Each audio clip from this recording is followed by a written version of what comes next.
Moulting दोस्तों एक ऐसी प्रक्रिया है जिससे रेप्टाइल्स को गुजरना पड़ता है।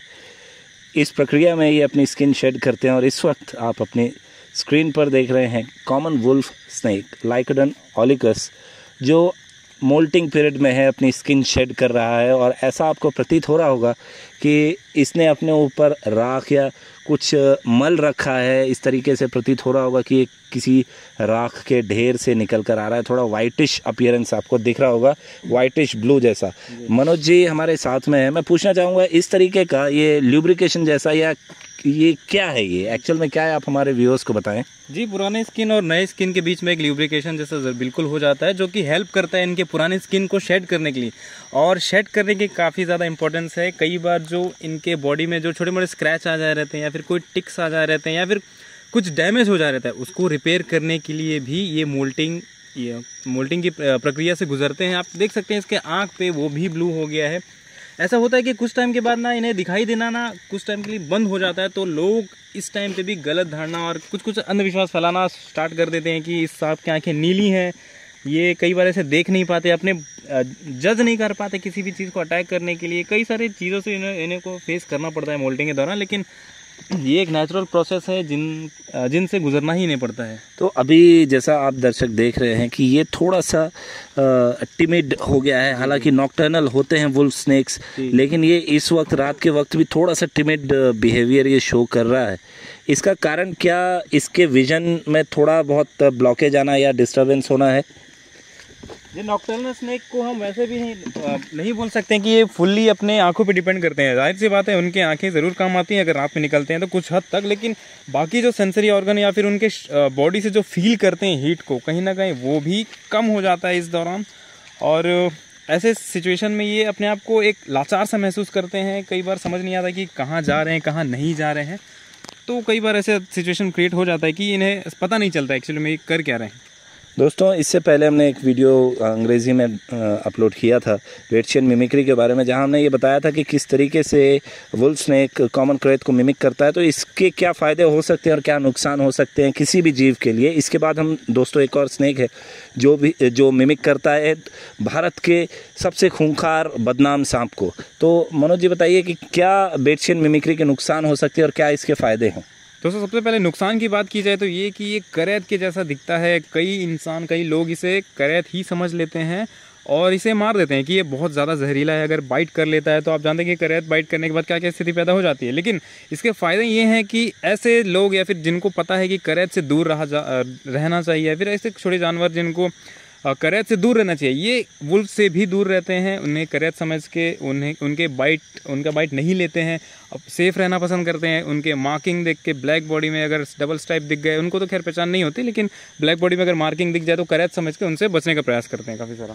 तो बेसिकली ये है कि ये प्रेडेटर्स से इसे बचाव मिलता है और दूसरी तरफ ह्यूमंस जो हैं इसे कई बार करैत समझकर मार देते हैं। तो दोस्तों अब हम आते हैं हमारे दूसरे स्नेक पर, जो कि है एक ऐसा सांप जिसे अक्सर लोग रसल्स वाइपर से कंफ्यूज करते हैं। और हमें कॉल भी आया था रसल्स वाइपर के नाम से ही। लोगों ने ये कहा कि बॉडी पर ओवल शेप्ड मार्किंग्स हैं और जो भी रसल्स वाइपर के आइडेंटिफिकेशंस होती हैं उस प्रकार बताया गया, लेकिन काफ़ी डिफरेंट है ये रसल्स वाइपर से और ये भी कुछ हद तक उसको मिमिक करने का प्रयास करता है। तो रसल्स वाइपर और इसके आइडेंटिफिकेशन के लिए कोई टिप अगर आप हमारे व्यूअर्स को देना चाहें? जी दोस्तों, मार्किंग तो ज़रूर है इसके बॉडी पे, लेकिन वो अनइवन है और किसी एक एग्जैक्ट पैटर्न में नहीं बने हुए हैं जैसे कि रसल्स वाइपर में बने रहते हैं। रसल्स वाइपर को कई इलाकों में चेन वाइपर भी कहा जाता है, क्योंकि उनके हेड से टेल तक एक ओवल शेप की मार्किंग होती है, कई बार कनेक्ट और कई बार कनेक्ट नहीं होती, तो उससे आप पहचान सकते हैं। अगर बात की जाए उनके हेड की, तो उनके बॉडी के प्रोपोर्शन में जो टिपिकल जो वाइपर्स होते हैं उनके हेड का साइज़ जो है काफ़ी बड़ा होता है, ट्रायंगुलर शेप होता है, क्योंकि उनके जो वेनम ग्लैंड्स हैं वो काफ़ी ज़्यादा बड़े होते हैं। और अगर इस तरीके से अगर उसको निकाल दिया जाता है वाइपर को, तो वो एक हिसिंग साउंड प्रोड्यूस करते हैं। डरे होने पर या फिर गुस्से होने पर काफ़ी ज़्यादा एग्रेसिव भी होते हैं। एग्रेसिव से हमारा मतलब ये नहीं कि वो अटैक करने के मूड में रहते हैं, वो डिफेंसिव होते हैं, ज़्यादा सही वर्ड रहेगा, जिसे लैंड माइन ऑफ एशिया भी कहा जाता है, उससे मिमिक करता है ये सैंड बोआ। आप देख सकते हैं किस तरीके से शांत बड़ा है। ये भी नॉक्टर्नल और डियर्नल दोनों है, दोनों टाइम पे दिखते हैं हमको। अगर आप किसकी आंखों पे देखें तो इनके आंखें काफ़ी ज़्यादा छोटी होती हैं, क्योंकि ये बरोज़ में रहना पसंद करते हैं। आंखों का ज़्यादा कुछ काम होता नहीं है। देखते हैं कि किस तरीके से मिट्टी भी लगी हुई है इनके सर पे, और टेल का भी यूज़ करते हैं। दोस्तों ये मंदिर के कैंपस में निकला हुआ था, और चूंकि अभी नवरात्र का समय है, भीड़ थोड़ी सी हमारे इलाके में ज़्यादा होती है नवरात्र के दिनों में, तो पुलिस वाले सिक्योरिटीज़ जो वहाँ पर थी उन्हें हमने पूरी डिटेल दी कि हम क्यों जा रहे हैं। और उसके बाद जब हमने रेस्क्यू करके उन्हें दिखाया कि क्या स्नेक है, तो उन्होंने एक सवाल किया था। मनोज जी, आप भी उस वक्त मौजूद थे। कहा कि ये 2 मुंडी वाला सांप है और दोनों तरफ चलता है, तो इसका सिर और इसकी पूंछ एक ही तरफ है।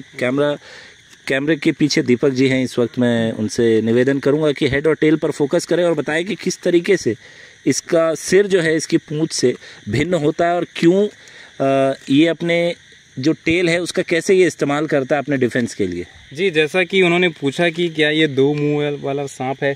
कई बार ऐसा होता है कि जो अलग अलग फोर्स से डिप्लॉय किए जाते हैं उनके एरिया में ज़्यादा कॉमनली मिलता नहीं है, कई ऐसी जगहों में होता है, लेकिन हमारे एरिया में काफ़ी कॉमन है। तो हम ईजिली बता सकते हैं या फिर समझा सकते हैं, उनको दिखा भी सकते हैं कि इनके हेड के शेप और साइज़ और उनके टेल का साइज़ और शेप ऑलमोस्ट मैच सा कर जाता है। इनका टेल का देख सकते हैं आप कितना ब्रॉड है, चौड़ा। ये भुरभुरी मिट्टी को पुश करने के काम आता है, और ये भी काम आता है कि अगर इन पे कई अटैक हो रहा है तो अपने हेड को हाइड करके, हेड को छुपा कर अपने टेल को सामने रख देते हैं, टेल के पोर्शन को, जिससे कि कोई अगर अटैक करता भी है इनका प्रेडेटर तो ये टेल पे करे ना कि हेड पे करे, और उनका हेड सेफ रहे, क्योंकि हेड में ही मेन जो सेंसरी ऑर्गन्स रहते हैं इनके, आइज़, नोज़, इनके माउथ, सब ये सब बचने के लिए काम आ जाता है आगे अटैक।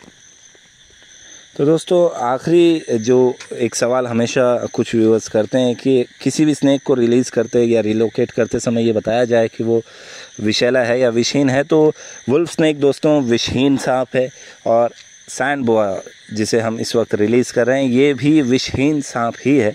हालांकि छेड़े जाने पर दोनों ही बहुत ज़्यादा तीखी बाइट दे सकते हैं। वुल्फ स्नेक के बारे में हमने बताया है कि अपर और लोअर जॉज में बड़े बड़े कैनाइन जैसे दांत होते हैं उसके, और वो काफ़ी ज़्यादा ग्रिपिंग में काम आते हैं। और बात करें अगर सैंड बोआ की, तो इसके मुंह में 150 से 200 के आसपास दांत होते हैं जो पीछे की ओर मुड़े हुए होते हैं, और अगर ये आपको बाइट कर ले तो वो बाइट ऐसी होगी कि आपको काफ़ी वक्त तक याद आती रहेगी कि आपको किसी बोआ ने काटा था। तो दोस्तों आप जानकारी लेने के लिए हमारे चैनल को सब्सक्राइब कर सकते हैं, टीम एशियन प्रकृति और हम। अगर आपके इलाके में दोस्तों सांप दिखते हैं तो आप नज़दीकी वन विभाग को कॉल कर सकते हैं, जो आपके एरिया के रेस्क्यूअर्स हैं आप उनसे संपर्क कर सकते हैं। साथ ही साथ अगर ये कुछ भी संभव ना हो तो आप जगह दे दें, सांप अपने आप चला जाएगा। कई बार ऐसा देखा गया है कि जब स्नेक निकल आता है तो लोग उसे घेर कर खड़े हो जाते हैं और जगह नहीं देते, जबकि सांप का पहला प्लान होता है एस्केप करना। अगर आप उसे एस्केप करने दें तो वह एस्केप कर लेता है। तो दोस्तों इसी नोट पर हम आज का वीडियो एंड करते हैं। आप देखते रहिए टीम एशियन प्रकृति और हम। आज की वीडियो में इतना ही। जय हिंद, वंदे मातरम।